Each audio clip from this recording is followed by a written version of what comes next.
What up, everybody? JP Finlay, Redskins Talk podcast. We are brought to you by the great folks, Oarsman Automotive of Virginia. We ride with them. Hope you do the same thing. They are open. They're selling cars. They're leasing cars. They're selling used cars. They can service your car. Anything you need done, they'll take care of you. Go check them out. They have 6 locations all over Northern Virginia. Mitch Tischler's here. Pete Hailey is here. Gentlemen, what's going on? Not a whole lot. How you doing, JP? I'm good. Peter? Mitch, why aren't you wearing your company polo today, Hey, man? Company Polo Day. What the hell? I didn't get the message. What the hell? Well, checking the wrong phone, Mitch. There are a lot of phones around here.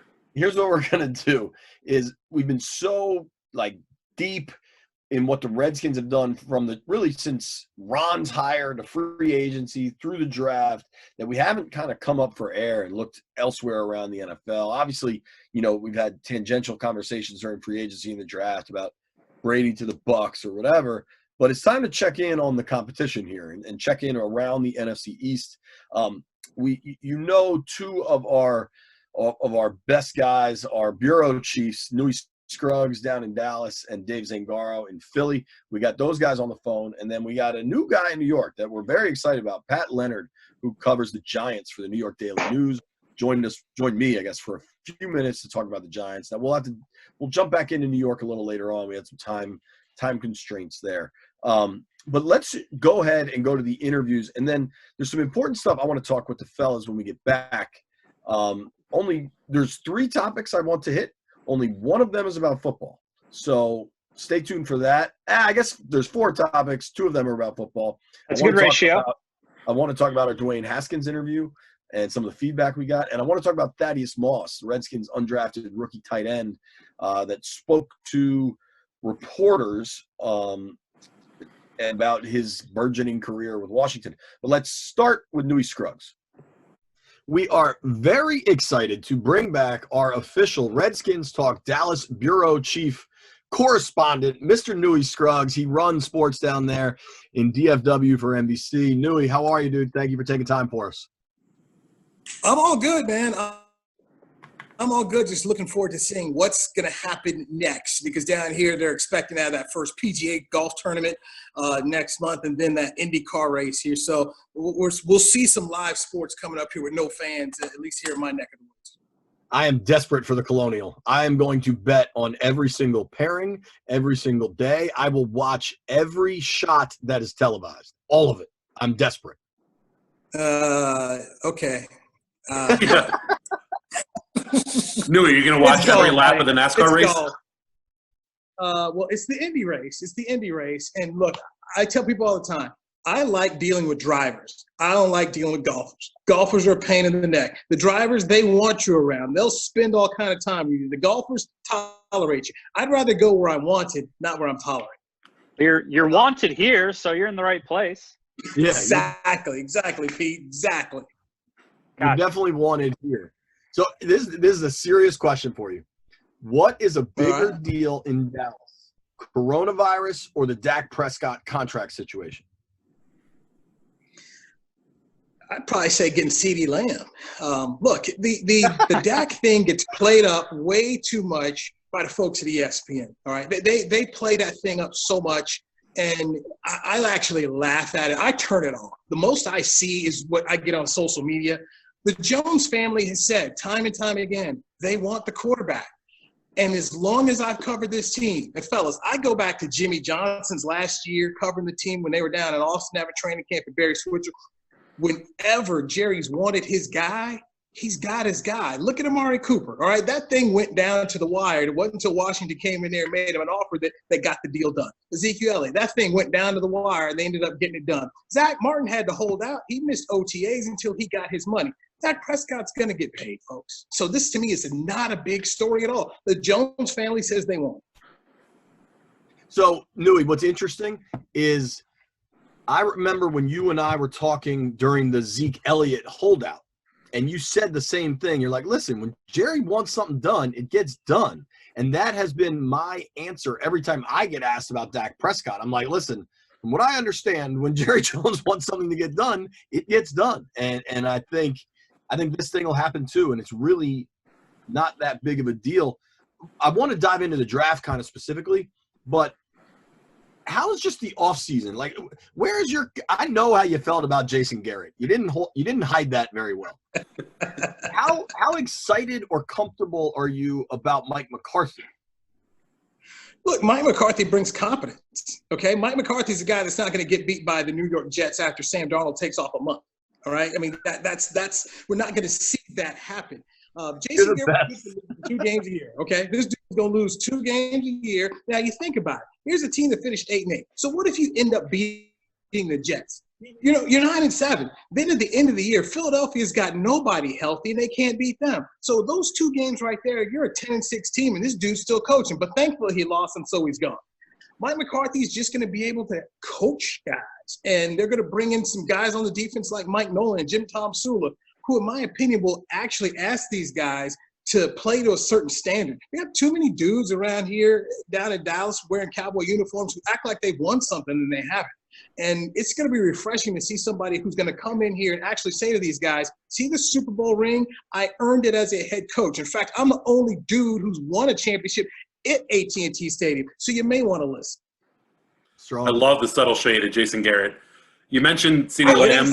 It was not subtle. I know. It started off subtle. It moved on from that. You mentioned CeeDee Lamb. They re-signed Amari.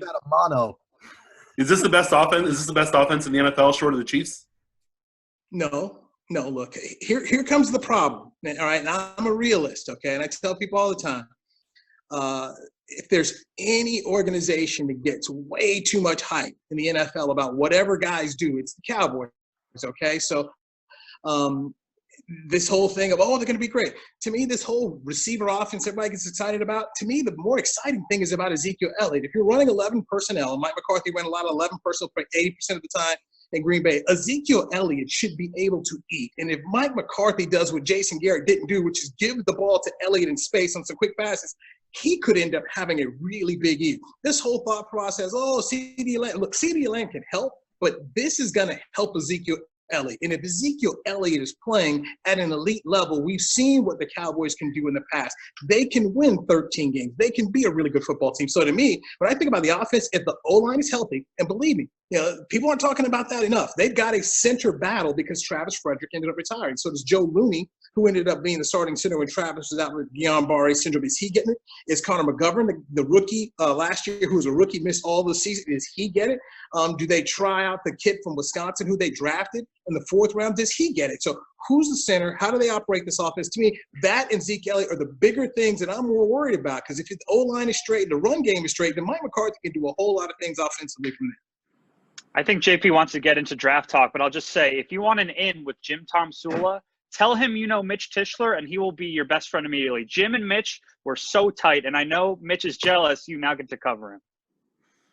Hey, look, I'm excited because, as I said, I think the staff here is a good staff, and it's not about friendship. There were too many friends that Jason Garrett had hired, and he ran through too many people. He's like a mob boss.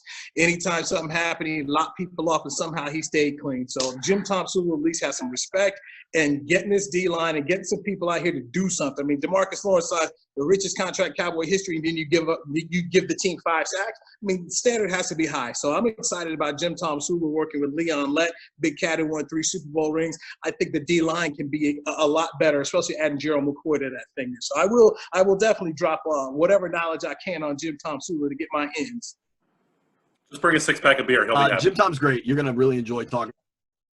He won't talk to you at all on the record, but you're really going to enjoy talking to him, if that makes sense.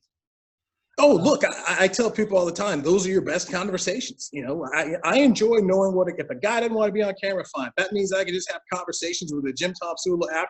Leon Lett's the same way. I know plenty of guys, and we've done this media business long enough to know there's certain guys, hey, they'll give it to you off and they won't give it to you on, and I'm all good. Just tell me exactly what's the best way to get the information, and I'm cool on that. So thank you. I appreciate it. All right, so this is our last question before we go to draft stuff. Who made the better hire? The Redskins getting Ron Rivera or the Cowboys getting Mike McCarthy? Can I call it a draw? Because I think both guys fit exactly what's needed in the situations. I mean, to me, what's the biggest thing that they need in Washington? It's some credibility. Okay, as a guy who spent a lot of time in North Carolina, and that was before the Carolina Panthers ever came around. That was Washington territory, and to see what the organization's become, for me, it's frustrating because that's not what I grew up around, and these Washington fans deserve better. Ron Rivera is a guy who commands respect. He's won a Super Bowl as a player. He's a 2-time Coach of the Year. He's taken a team to a Super Bowl. That's what's needed there. And I think it's a perfect fit. Mike McCarthy coming in here, the Cowboys and Jerry Jones, he loves offense. He needed a Super Bowl winning coach. He needed some credibility as well. So I think you can have I think both situations are. 2 good coaches that can make the fan base say, okay, I'm good with that. It's up there in New York where the guys are sitting around like, wow, Joe Judge, who's this dude?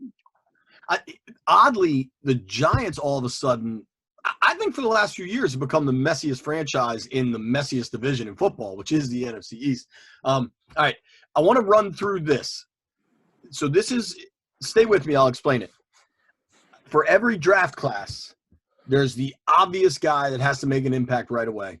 There's the need guy, the kid they need to show out because they're desperate at the position. And then there's the buzz guy, the guy that all the fans are talking about, and there's all this hype about. Sometimes one player can fit more than one category. For the Redskins, the obvious guy is Chase Young. It's obvious. He's the 2nd overall pick. The need guy is Sadiq Charles, the tackle they drafted in the 4th round. The buzz guy is their 3rd rounder, this kid Antonio Gibson out of Memphis, who's a running back explosive type player. Can you give me the obvious guy from the Dallas draft class? I have a feeling I know his name, and he may have played at Oklahoma. Hey, look, the buzz is CeeDee Lamb because fans, this is fantasy football world. Everybody here loves offense. Then they're going to give him number 88. Jerry, Lamb wanted to wear number 10. Jerry's like, no, throw the 88 on. So CeeDee Lamb is going to get all the buzz. But I know the guy they really needed is Trayvon Diggs. And in fact, I was campaigning for them to get a corner in the 1st round. So they get corner in the 2nd round, don't have to move up at all. So Trayvon Diggs, who played at Alabama, he's 6'1". This is a guy that they can put in man coverage. Mike Nolan's going to want that. So that helps the Cowboys. And then I'll give you they went back again and they made a really smart move in getting another cornerback. They go and get Reggie Robinson, who's from the Dallas-Fort Worth area in Cleburne High School. Here's a kid who's tall at Oklahoma, played a lot of special teams. Special teams for the Cowboys was dreadful last year. They were 31st in the NFL in that category. Here's a kid who can come in here, he's 6'1", and they can work him in because everybody who kind of sees this Cowboy situation, they only got one dude who signed under contract for the defensive backfield after 2020. So getting these 2 young corners in here has been a big deal for the Cowboys, and that's something to pay attention to. Is Diggs the DC kid? Yeah. Yes. Steph's brother, right? Yeah. Yes. Yeah. Steph's brother who was going to come to Maryland until Loxley took him to Alabama. Everybody's going to come to Maryland. Nobody does. They never do. Except the 3 of us. The 3 of us were going to go to Maryland and did. Everybody else goes somewhere else. See, man, once you left the ACC, man, that's the curse, man. Nobody wants to play in the Big Ten. I hate it. Newy, you know that We all hate it. Pete's so young, he doesn't even care. Yeah, I don't really care. It's fine. He's a Michigan fan. It doesn't matter either way. Go ahead, Mitch. Yeah. You don't know that about Cole Fieldhouse there, Pete. You don't know that about that. It's a football place. That's where they practice in their football gear. That's what I know about Cole Fieldhouse. Sorry, So JP and Mitch, I know you're about to have a heart attack. Yeah, I want to reach through the camera and strangle you. As much as I want to talk about the center battle, because I think that's going to be a lot of fun to watch, and I love the O-line, I also love Jim Tomsula and what I think he's going to bring. In the 3rd round, they brought in the kid from Oklahoma, Neville Gallimore or whatever. The Cowboys' D-line has always given the Redskins trouble. Adding 2 corners and another piece to that D-line, how dominant are they expected to be? One of the problems I had with Rod Marinelli being the defensive coordinator and the D-line coach is Rod liked small, quick guys. And when you wanted to beat the Cowboys, it was about running up the middle and having a good run game. Well, you bring in Gallimore, you bring in Dontari Poe, you bring in Gerald McCoy. Now you bring in some 300-pounders, some guys 6'2" and up. And that's what the Cowboys are going to try and do. They're going to get some beef up front. Mike Nolan had it when he was there in Baltimore. He likes that. So that's going to help the Cowboys out. Tyrone Crawford comes back from injury. They've got to get a better year out of Tank Lawrence. You can't sit up here, get the highest contract in team history, and deliver 5 sacks. And then we'll see if Roger Goodell reinstates Alden Smith and Randy Gregory. These are two guys who had issues with substance abuse in the past. They've changed the rules there. Jerry Jones likes taking chances. I mean, this is last chance you in the NFL. So, and that's a lot of ifs and hopes, and too many times we shouldn't be betting on it, but the Cowboys do. So their D line and what they want to do is a lot better than last year. And a kid that they took in the second round 2 years ago, Tristan Hill, that was Rod's guy. He missed a lot of games last year where they just didn't play him. He may not make the team. That's how stacked this D line is and how much change is going on. And this coaching staff has no consideration for dudes who they didn't bring in. So Tristan Hill's a guy who was a second rounder at UCF who may not make the team in 2020. Real quick, I know you want to get back to prepping for the Colonial and all those golfers you're going to interview, but we heard Ron confirmed that the Redskins really, really wanted Amari Cooper. Obviously, they didn't get him. He's back in Dallas. What was the Cowboys' kind of reaction to the Redskins going so hard after Cooper and then missing? Was it kind of just like, haha, we got the guy and he was never coming to FedEx Field type thing? No, I think at the end of the day, you knew once he went out on the market, there was going to be competition. Amari Cooper likes being a Dallas Cowboy, and Amari Cooper sees exactly what this is. A lot of what the Cowboys are is what he came from Alabama. It's a name. You're on TV all the time, and this guy likes it. And I think he just used Washington for the leverage to get what he wanted. He said all the time that he wanted to play for the Cowboys. And while some people are about the money, $100 million is going to be fine, but really you start to break it down, Pete, it's really just a 2-year, $40 million deal. They can get out of it after that. So I think Amari Cooper got exactly what he wanted. I think the Cowboys got what they wanted. I think this is a win-win situation. And also, Amari Cooper and Dak Prescott have a very good chemistry with each other.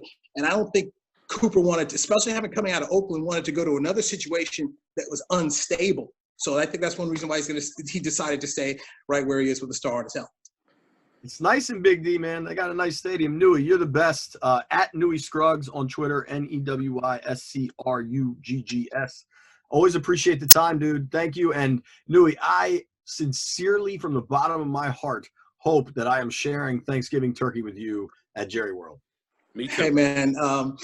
It's we all hope for the best. This is what we do, and I don't think sometimes people out there understand how much this pains us because we want to be there as well. But at the same time, we all have families, and we all want to make sure we do what's smart. But it would be great if they allow us to travel, because that was a big thing. I don't know about you guys, we can talk about that as well. That first Cowboys game is supposed to be in LA.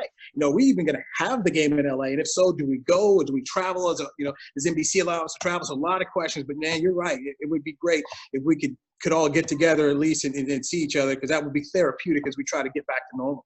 Absolutely. Newy Scruggs, the best. Thanks again, man. All right, now we're going to bring in the official Philadelphia bureau chief for the Redskins Talk podcast, our dear friend, Mr. Dave Zangaro. Dave, last time I saw you that I remember, we were leaving a restaurant in Indianapolis late in the evening. Probably early in the morning is better. Whatever way you want to look at things, glass half full or half empty. And the glasses sound like they were all empty. Yeah, all empty. We said our actually we might have hung out at the hotel later, but we said our goodbyes and we planned on seeing each other at the owners' meetings. Here we are 4 months later. We've been through the draft. There's no seeing each other in sight. How the hell are you, man?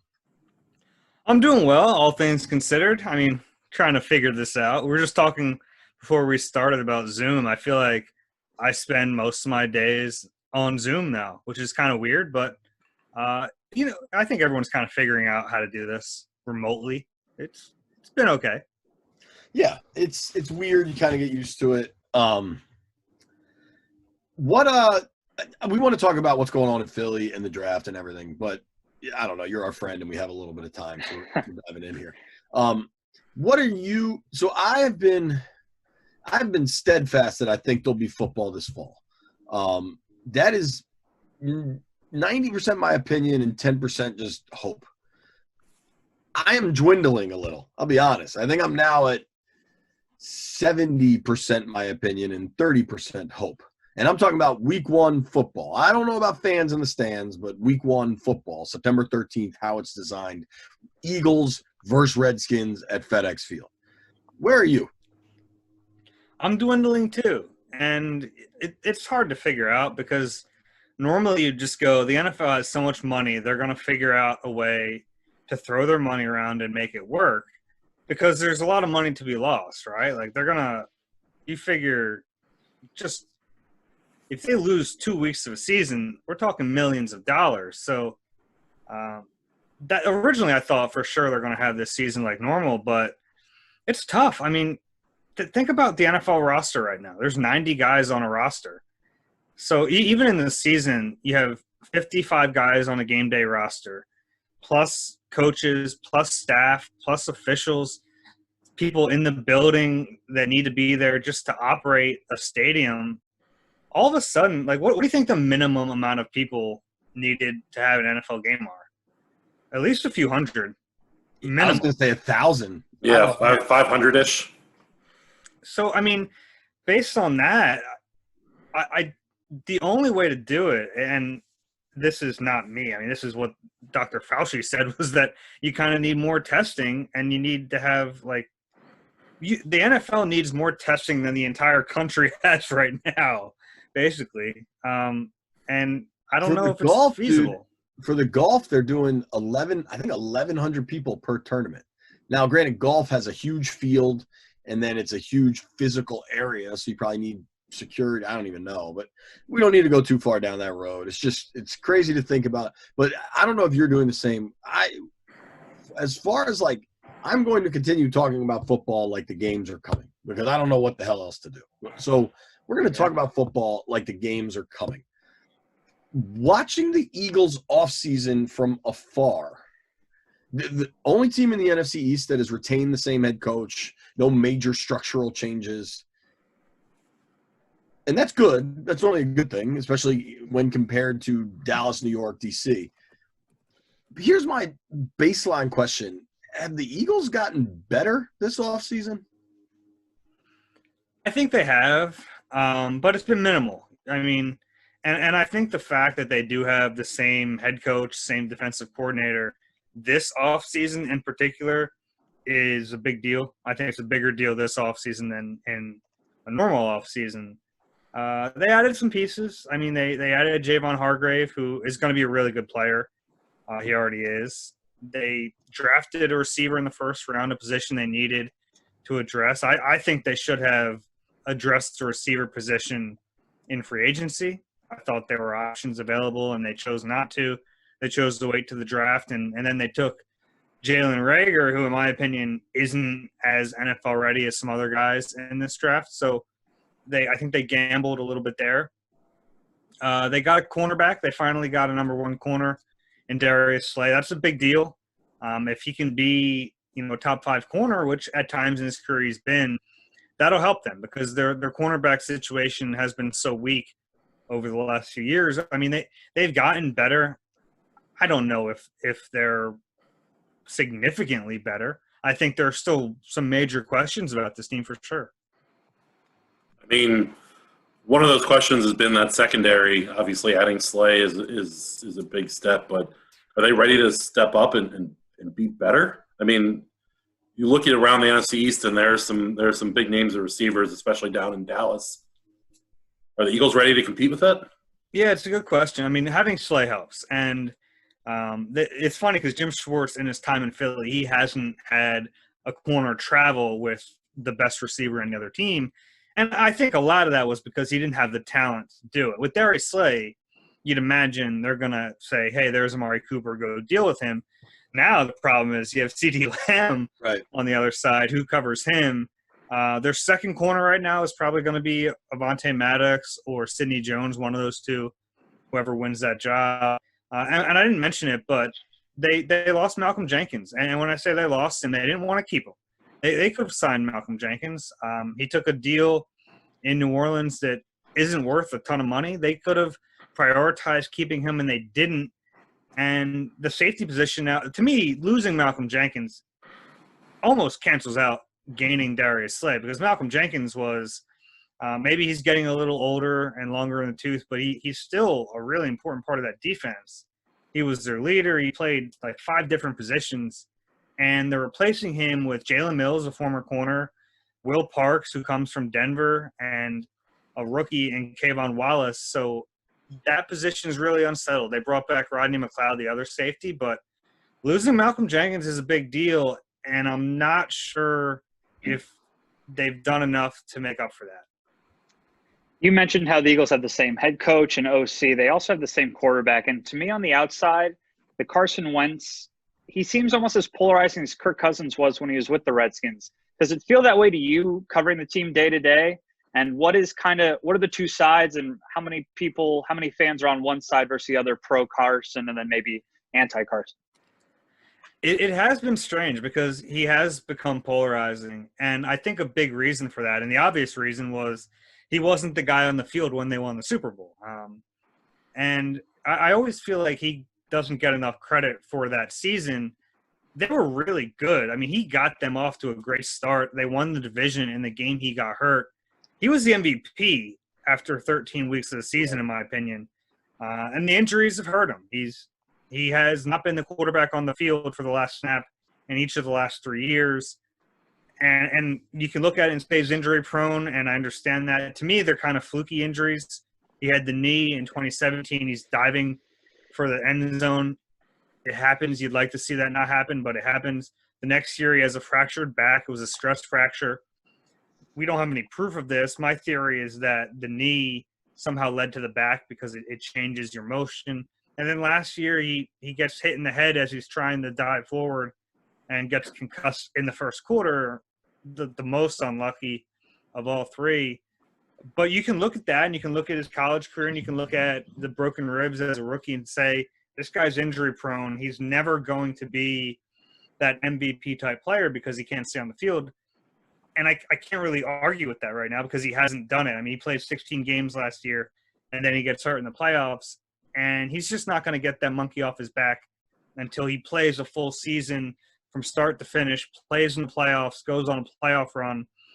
And it's funny because Nick Foles has been gone now for a whole year, and there's still this shadow over Carson Wentz because in one playoff run, Nick Foles became a folk hero in Philadelphia, and there were a lot of people who thought the organization should have at that moment made a split and gone with Nick Foles instead of Carson Wentz. And they never even contemplated that. They were going to stick with Carson. And it's created a weird situation. It's funny that we're comparing Carson Wentz to Kirk Cousins because, no disrespect to Kirk Cousins, who's been an okay quarterback, but talent-wise, Carson Wentz is an elitely talented quarterback. He was a guy who came damn near close to winning the MVP. So the fact that we're even including those guys in the same conversation is kind of crazy to me, but it's a fair comparison for sure. But, dude, then it's even crazier than why did they draft Jalen Hurts? The Hurts thing is strange, and what was Philly radio like? I mean, you know what it was like. We all know what it was like. It was a meltdown. Yeah, it was a meltdown. And to get my opinion out there, I think it's a stupid pick. They had a chance with the 53rd pick in the draft to go out and get a guy who would help them win a Super Bowl, which is what they should be trying to do right now with a 27-year-old franchise quarterback. Instead, they went with an insurance policy. And but you need an insurance policy with that guy. You do, and that's why they did it. But the problem with that idea is that they got an insurance policy that they can't even check. They can't even cash that out this year because my understanding is Jalen Hurts is going to start as the third-string quarterback with Nate Sudfeld still backing up Carson Wentz. Team Suds. I like Sudfeld. We don't know if he can play or not. No one knows if he can play, but he I don't know, man. It was a strange pick when they did it. I understand the idea of wanting insurance, but there was a really poignant question asked to Howie Roseman right after they made the pick, and it was, what's the best case scenario with Jalen Hurts? And if you think about it that way, like, what's the best case scenario? Because if you ever cash in, if you ever need him to play, it's because your franchise quarterback got hurt. And they talked about becoming a quarterback factory, and that's a silly comment from Howie Roseman, one he wanted to have back immediately. But like the idea that they're just going to like draft these quarterbacks and their coaches are going to turn them into great players and then they can have assets to trade. Well, first off, they haven't done that with quarterbacks. I mean, Nate Sudfeld right now, if they wanted to trade Nate Sudfeld, maybe they could get a late round pick. Clayton Thorson, who they drafted in the 5th round last year, didn't make the team. They cut him, and he guy, wasn't it? Yeah. So I mean, the Eagles have a bunch of my guys on their team, by the way. Yeah, Northwestern safety from West Virginia. Rasul Douglas. Rasul? No, from like 2 seasons ago or 2 drafts ago. There's an obscure deep dive we're going on. Yeah, we can back off it, but I don't know the safety from West Virginia. Corner. Well, they had Rasul, who was the. That's it. Didn't they cut him? I'll take a look at it. Go. You keep going on what you're going on. You're just going to make up some other guys so you don't seem wrong. The Hurts thing was strange to me because even if they say Hurts becomes a good prospect, and then they have an asset they want to trade, are they ever going to get more than the 53rd pick for him? No way. To me, it was a strange pick. And they've tried to explain it, and they're putting a lot of stock in that position. That's their go-to line. But, to me, it kind of shows a lack of confidence that their quarterback can stay healthy, which would be fair, but come out and say it. Yeah, I agree. So here's what we've been doing. Tell me if this makes sense for you. You just got through the draft. One of the picks was the obvious pick. One of the picks was a need pick. And what is the most buzzy pick? Like what pick has, Eagles fans calling into, what is it, WIP? What's the famous radio station? We have 2 pretty big ones. What's the other one? 97.5 The Fanatic. So they have 94 WIP, and you can't have one in Philly, man. The worst part, and God bless you. So for our listeners that somehow don't know this, Zangaro is basically like my counterpart in Philly. Like he covered, or Pete and I's counterpart in Philly, because it's Dave and it's another guy, Ruben. But or hell, you guys also have Gunner too. You guys, the sports fandom in Philadelphia is so deep and rabid that our Redskins stuff performs very well, but then like our big bosses in Connecticut will be like, "Well, look with Philly." And it's like, damn it, man, Philly's Philly, all right? Like, just give us. All right, so the draft for the Eagles. Who's the most obvious guy that's going to make an impact? I guess it's Rager, but I feel like usually it's a 1st-round pick, but I don't know if it is in Philly. I mean, he's going to have an impact because they don't have a lot outside of him. I mean, you look at their position right now at receiver. They have Alshon Jeffrey, who you just don't know what you're going to get from him, if anything. Deshaun Jackson, who is 33 and had one really good week last year and then got hurt. And then a lot of question marks. So Rager's going to need to play a lot early, and so he's probably at the top of the list. But another guy I mentioned earlier, Kayvon Wallace, the safety from Clemson, that safety position is one where he could win that job. I mean, Jalen Mills is the guy now. They brought in Will Parks, but both of those guys are on 1-year deals. And Kayvon Wallace, him in the 4th round, to me, was one of their best value picks. He's the guy who I think can play immediately. He didn't run the fastest time in the 40, but he's an athletic enough guy that, I think he's the other rookie that you can really see making a big impact. But this rookie class in general, they got a lot of developmental players, a lot of athletic specimens that need some work on the football field. So I don't know how realistic it is to think they're going to compete and make a difference early. Isn't kind of the thought that Jalen Rager is like Deshaun Jackson wannabe or whatever? Who's one guy that the Eagles need to make an impact? I don't know. Rager, there are some comparisons to Deshaun, but he's not exactly that. He's not that straight line guy. They could do a lot more with him in the screen game and intermediate routes. So Deshaun's just like that pure burner. You guys know Deshaun. He's a different kind of cat. So I don't really like that comp for Jalen Rager, but he's going to need to play a lot. And I hope that they don't kind of just – last year they drafted J.J. Arcega-Whiteside, who had a pretty awful rookie season as a receiver. And they were so focused on him playing the X position that they kept him off the field for a long time because they didn't want to cross-train him. I hope they don't do that with Jalen Rager. I hope if they had enough confidence to draft this kid in the 1st round, I hope they have enough confidence to find a way to get him on the field, whether that's playing the Z in Deshaun's spot or playing in the slot at times. I think that it's worth it for them to get him on the field and just get the ball in his hands. You drafted a playmaker. Don't keep him on the bench. It doesn't make any sense to me if they do that again. As far as buzz, there's been a lot of negative buzz on Jalen Hurts, but of those kind of developmental guys, is there anyone that fans are kind of sharing clips of and little screenshots and saying, oh, this could be kind of a steal? Who's that guy for the Eagles this year? It's tough because some of these guys are like really developmental. The 2 late round receivers are interesting. They drafted John Hightower in the 5th and Quez Watkins in the 6th, both some straight line speed. Quez Watkins ran a 4.35. So anytime you have that kind of speed, it's going to get fans excited. But I've seen the most clips of Colorado linebacker Davion Taylor. He is so raw. I mean, the kid didn't play high school football. Crazy backstory. He his mother's religious beliefs, they had basically a Sabbath from I believe like Friday night through Sunday. So he missed his entire high school football career. He didn't really play until JUCO. I missed a lot more than that in high school. Yeah, exactly. I like the JP's like football. I mean, Screw that. There's a lot going on Friday, Saturday night in high school. So he missed his whole football career in high school, and he played 2 years at JUCO, then he played 2 years at Colorado, and then now he's a 3rd-round pick. So he's got a lot more learning to do, but pure athleticism is there, and you see why they were all in on this kid and why they used a 3rd-round pick on him. So the Redskins drafted in back-to-back rounds dudes named Antonio. Did the Eagles draft in back-to-back rounds dudes named Jalen? Yeah, they did. Interesting.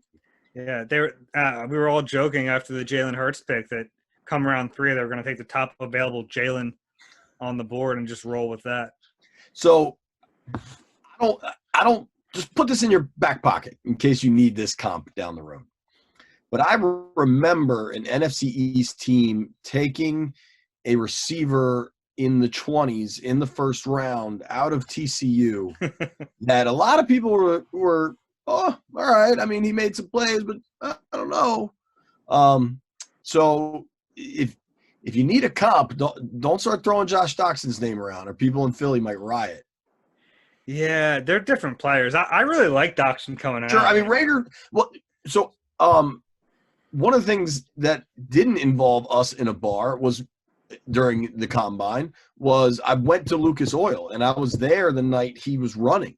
And if you remember, it was him and Ruggs were running on the same night, and it was like supposed to be this showdown. And Rager's 40 time that night didn't pop like it was expected, right? Like he didn't fly that night. I don't recall. Yeah, I'm actually working on a story now about his virtual or individual pro day a few weeks or about a month or so after that, because he ran a 4.47 at the combine, and I'm told the Eagles, it didn't scare them too much because the tape speed is there. I mean, it's on film how fast he is. It was really strange. He got some bad advice before the combine. He bulked up. I mean, he was playing at like 195 in college. He was 206 at the combine. Some bad advice to bulk up before that big day.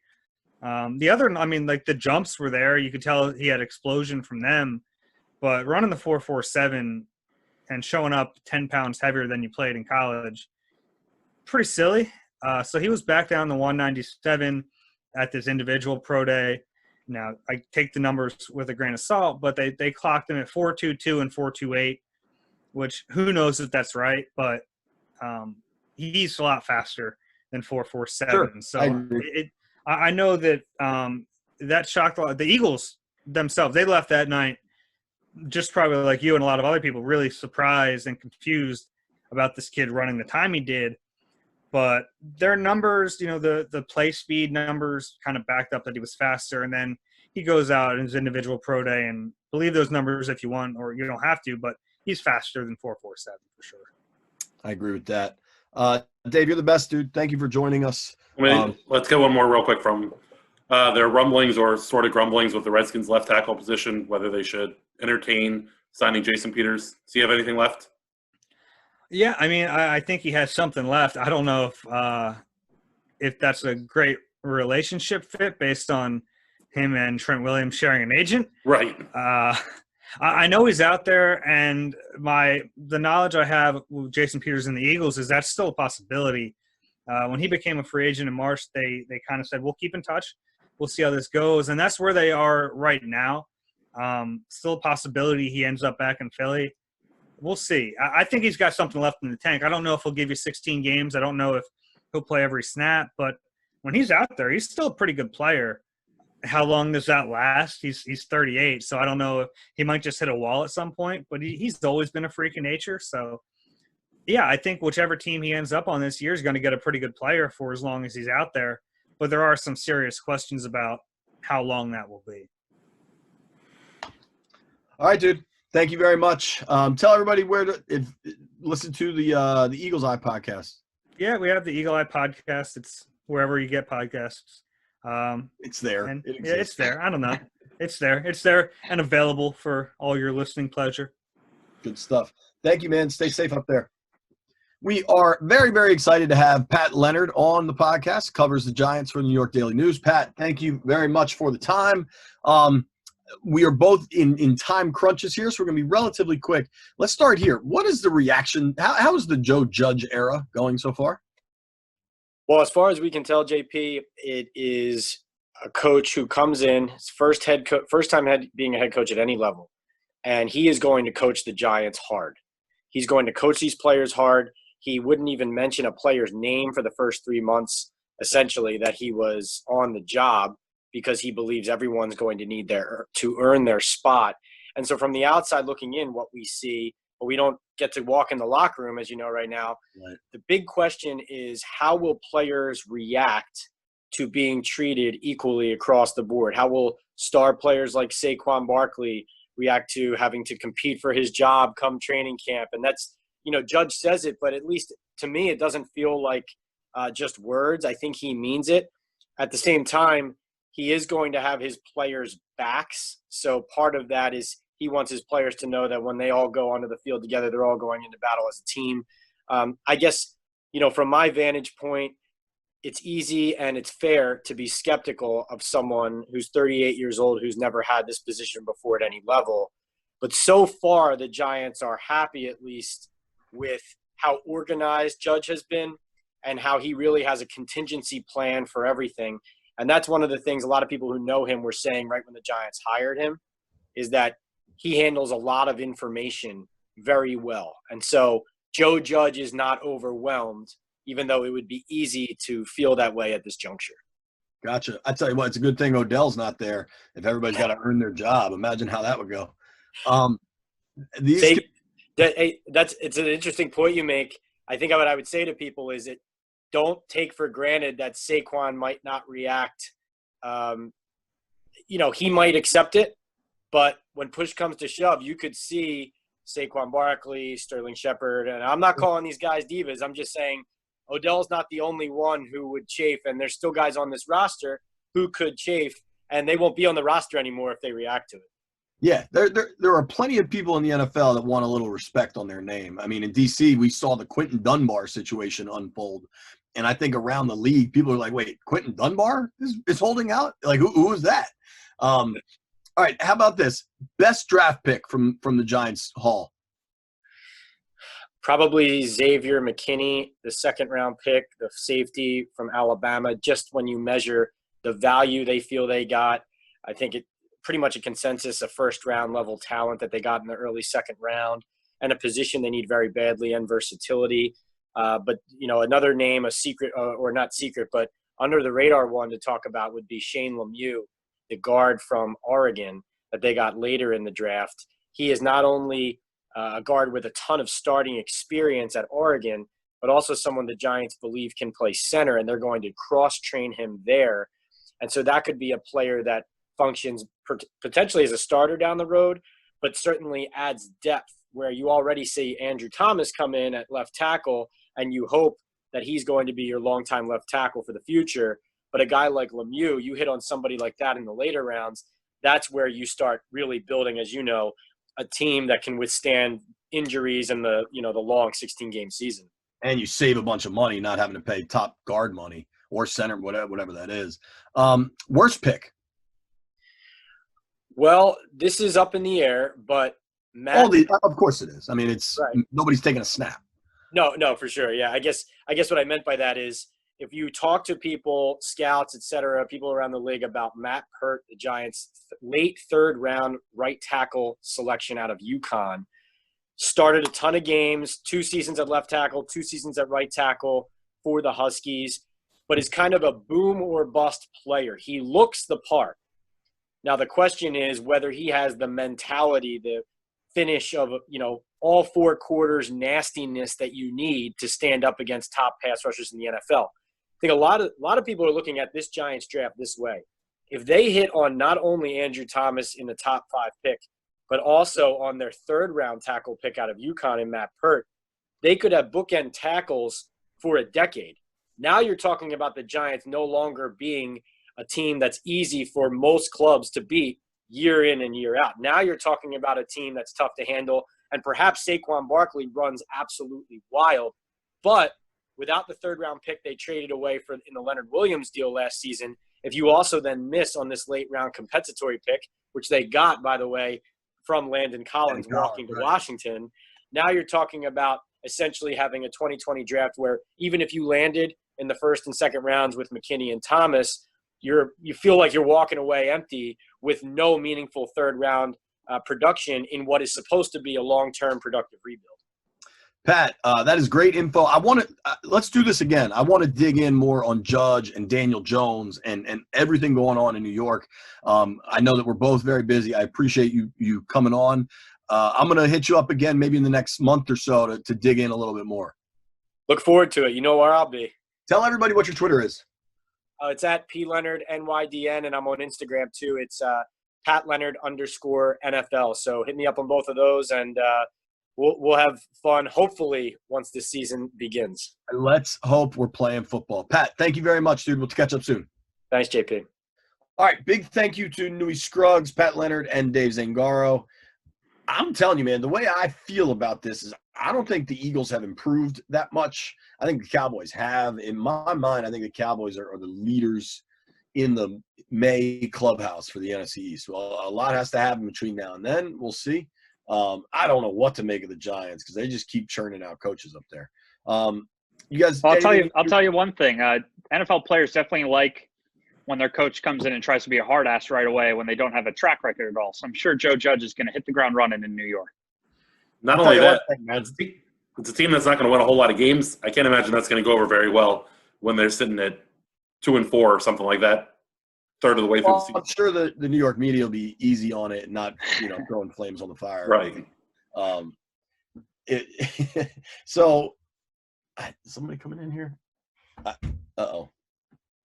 I can't tell what's going on. We might have a child coming in here, but let's hold on. This has become a regular part of the podcast. I mean, what are we supposed to do? I'm stuck at home. The Haskins interview. Shelby, you right there? Yeah, the question was whether it's 4 legs or 2 legs coming in. I'm not sure. No, I think it's 2. Got a lot of really nice feedback on the Haskins interview.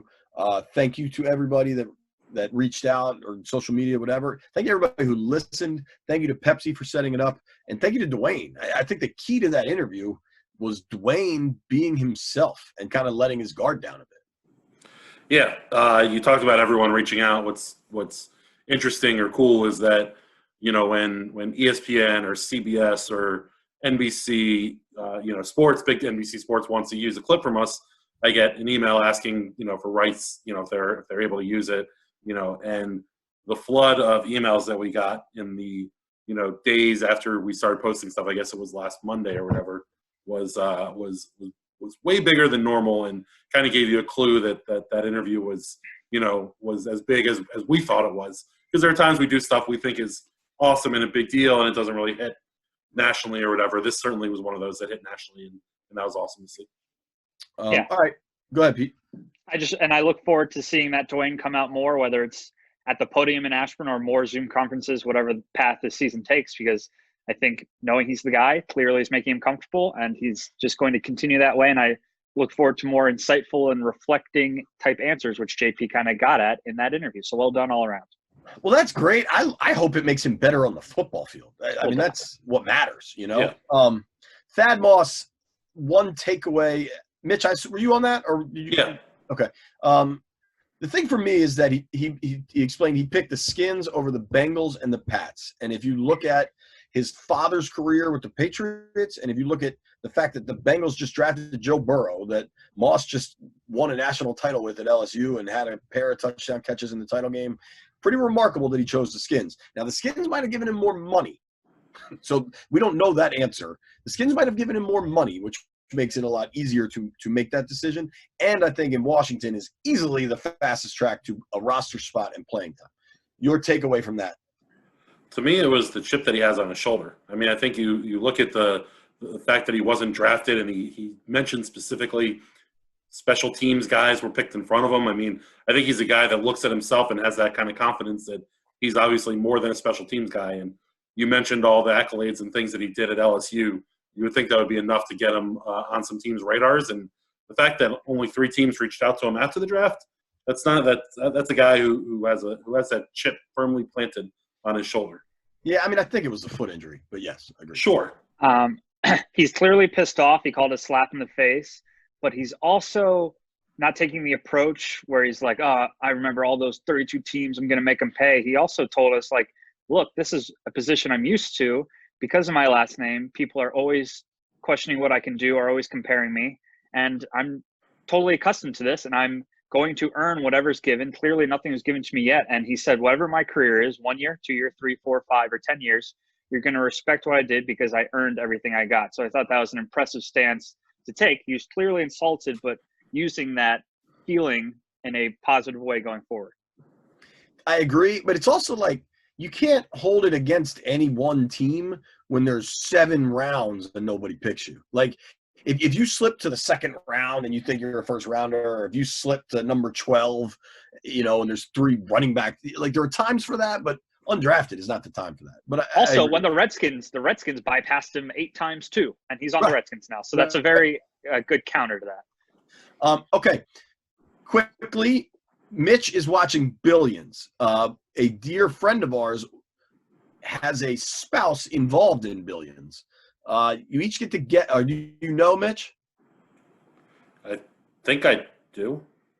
I was going to let you guess, but I don't know if we're supposed to put that out there. But here's why I brought it up. So you are starting at season 1, Mitch? Yes. Okay, and Mitch has a very hard rule that he doesn't go back more than 3 seasons. I think Billions is in season 6. Pete, do you think Mitch actually catches up and watches all of Billions? Because I don't at all. He said it has to do something with like the stock market because he's more interested in that these days. So I think eventually the stock market interest is going to fade, which is going to make Mitch's interest in Billions fade. And no, I don't think he gets there all the way. It's a lot of climbing for the big man to do. That is. I don't like to watch that much TV at once, but there's been no sports to gamble on, and you guys know that I'm a degenerate, and we've talked about this before, but during this quarantine, I've put a few shekels into the stock market and have started messing around a little bit. So the fact that the show is about what I'm learning as I'm doing this, and obviously in a grandiose scale, it makes it a little more fun to watch as I dip my toe into the stock market. It's about like insider trading and like. I very much would like to be involved in insider trading. Whoa! I don't know if you're supposed to say that on YouTube on recorded audio, but hell, I don't know anybody, but I wish I did. Shoot your shot, Mitch. Yeah, I will say, if you have some stock tips, I'll take them. When I called into the Zoom, I said, "Hey, what's up, Mitch?" And he goes, "Yo, what's up?" And then I heard stuff was playing in the background, and Mitch just was watching Billions. And normally he tries to make small talk, "How you doing? What's going on?"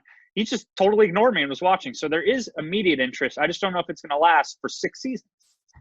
All right. I don't think it will because I think real sports will start back up. He's probably betting. Are you betting on Korean baseball? No. But you will bet on American baseball. What's that? You will bet on American baseball. Yes, I'm out on Korean baseball, UFC, German soccer, and whatever other weird sports are being played right now. Isn't English soccer coming back, though? I know you already bet on that. But I like the EPL. I'm into that. I at least pretend like I know something about it. Right, you like the EPL. You're so into it. Yeah, you talk about them all the time. My ass. All right, this is my last one, and I'm kind of apologizing for something.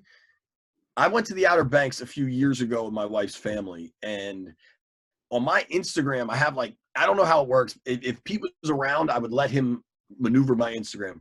But I get a lot of messages that don't come to me. I have to like go to this other page and like sort through all these messages. There was a dude in the Outer Banks that offered to like help me out with like beach chairs and stuff, which would have been awesome, but I didn't see it till after I was there. So assuming the creek don't rise and we're able to go places and do things, I am going with my family to the Outer Banks after Memorial Day. So that dude, whoever you are that I can't remember, and I apologize, please hit me up again. You can email me. I think I've said my email 100 times. It's public. I just don't know it. What's the podcast email? Just give out your personal email. What's the podcast email, Pete? It's Redskins Talk mailbag at gmail.com. But now I have to check that email for your chair hookup. Like, I don't have much interest in that. What does that do for me? I'll give my email, james.finley@nbcuni.com. That's my. Also, if you have any. JP? I think it's james.finley. Also, if you have any roster questions for JP, send it to that email too. Dude, or complaints. There's one guy, there's one dude. I don't know if he listens to the pod or not, but I'm name dropping you if you do. This dude, Ron Cerrone, emails me all the time because he tells me he doesn't have social media. So he's got lots of thoughts about how they can get better, how they can get worse, whatever. And I'm to the point now where I just respond to him. Like It's your buddy. I feel like I know him. JP has a pen pal. He'll send me crazy ideas, and I'm just like, no. That's like my email back. I don't know. He seems like a nice guy, but we get a lot of emails, man. I'm sure everybody else does. All right, time to go. Want to thank Oarsman Automotive of Virginia. We ride with them. Hope you do the same thing. Everybody stay safe and healthy. Hope you're doing well. If you made it this far, I owe you a beer.